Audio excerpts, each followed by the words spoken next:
Halo semuanya, selamat datang di channel gua. Yang mana isi dari channel gua kali ini yaitu pembahasan tentang apa sih itu inflasi. Dan di dalam video ini kita akan lebih mengenal awal mula terjadinya inflasi, dampak buruknya, dan cara mengatasinya. Oke, tanpa berlama-lama langsung saja kita ke videonya.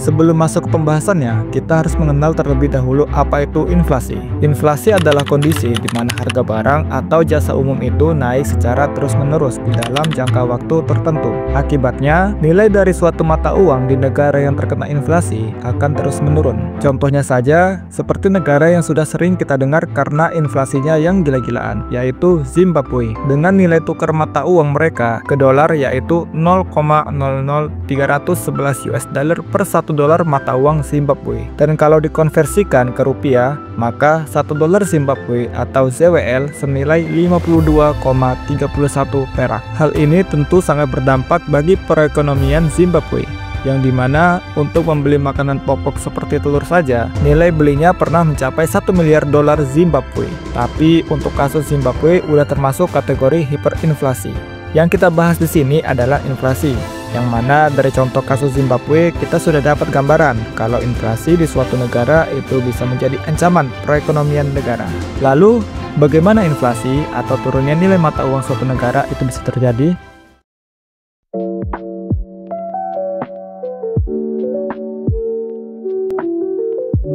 Nah, inflasi di suatu negara bisa dikatakan terjadi dikarenakan faktor-faktor berikut. Peningkatan permintaan barang yang tidak diimbangi dengan pasokan yang cukup, kenaikan biaya produksi, kenaikan gaji buruh, bertambahnya jumlah edaran uang di masyarakat, dan meningkatnya defisit anggaran belanja pemerintah. Kita bisa ambil contoh inflasi yang terjadi di Indonesia pada tahun 1998.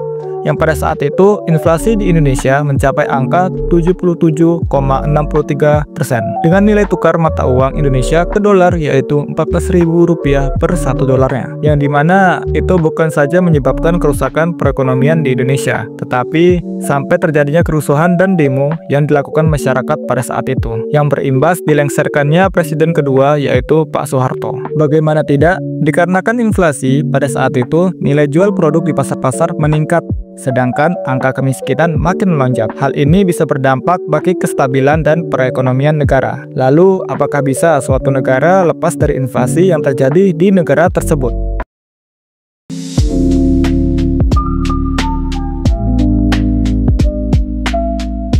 Negara bisa melakukan upaya penurunan inflasi dengan cara melakukan langkah-langkah berikut.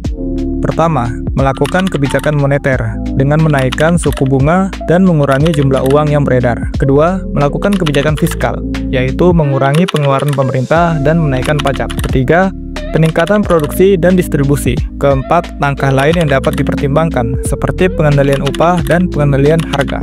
Nah, itu adalah langkah umum untuk menurunkan inflasi di suatu negara. Tapi, jika ingin tahu langsung aksi pemerintah menurunkan inflasi, kita bisa melihat ke zaman pemerintahan Presiden B.J. Habibie, yang mana setelah beliau diangkat menggantikan Presiden Soeharto, beliau langsung mengambil langkah pasti untuk menurunkan inflasi yang tadinya Rp14.000 per dolar menjadi Rp6.000 per dolar.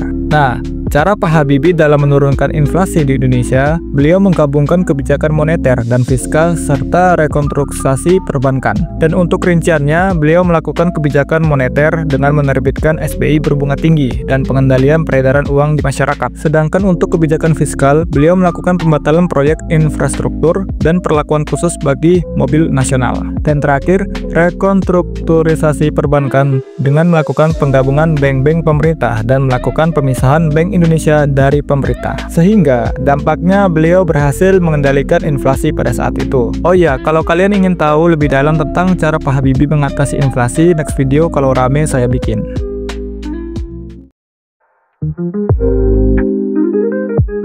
Oke, untuk kesimpulannya ada baiknya pemerintah dan masyarakat bekerja sama dalam mengendalikan perekonomian di dalam negara.